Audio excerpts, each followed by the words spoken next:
Hi friends, welcome to my channel. Abhiram చెప్పడంతో constable పల్లవిని follow చేస్తూ ఉంటాడు. పల్లవి వాళ్ళ నాన్న రిలీజ్ అవుతున్నాడనే సంతోషంతో ఆటోలో వెళ్తూ, డాడ్, నువ్వు రిలీజ్ అవుతున్నందుకు చాలా సంతోషంగా ఉంది. నువ్వు రిలీజ్ అవుతున్నందుకు నీకొక సర్ప్రైజ్ ఉంది అని మనసులో అనుకొని సంతోషపడుతూ ఉంటుంది. ఇంకొక పక్క చక్రధర్ రిలీజ్ అయ్యి ఇంటికొచ్చి, మీ వాళ్ళు నా మీద మళ్ళీ ఏదో ఒక నింద వేసి జైలుకు పంపుతారేమోనని భయంగా ఉంది. జైలుకు పోతానని నాకు భయం కాదు. చేయని తప్పుకు శిక్ష అనుభవించడం నాకు ఇష్టం లేదు అని చక్రధర్ రాజేశ్వరితో అంటాడు. మా వాళ్ళు ఎలాంటి వారో నాకు తెలిసింది. మా వాళ్ళని నేను మంచివాళ్ళు అనుకున్నాను, కానీ మిమ్మల్ని విడిపించమని అడిగితే వాళ్ళు విడిపించలేదు. అందుకే మిమ్మల్ని ఎవరైనా ఏమైనా అంటే నేను ఊరుకునేది లేదు.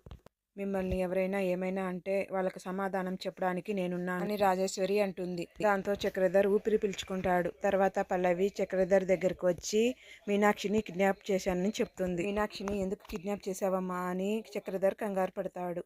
అవనికి నా మీద డౌట్ వచ్చింది. అవని మన గురించి ఆలోచించకుండా డైవర్ట్ చేయాలంటే ఇలా చేయడమే కరెక్ట్. ఇప్పుడు అవని మన గురించి ఆలోచించదు అని పల్లవి చక్రధర్తో చెప్తుంది. అంతే ఫ్రెండ్స్, ఈ వీడియో మీకు నచ్చినట్లయితే ఖచ్చితంగా లైక్ చేసి, షేర్ చేసి, అలాగే మా ఛానల్ని తప్పకుండా సబ్స్క్రైబ్ చేసుకోండి ఫ్రెండ్స్.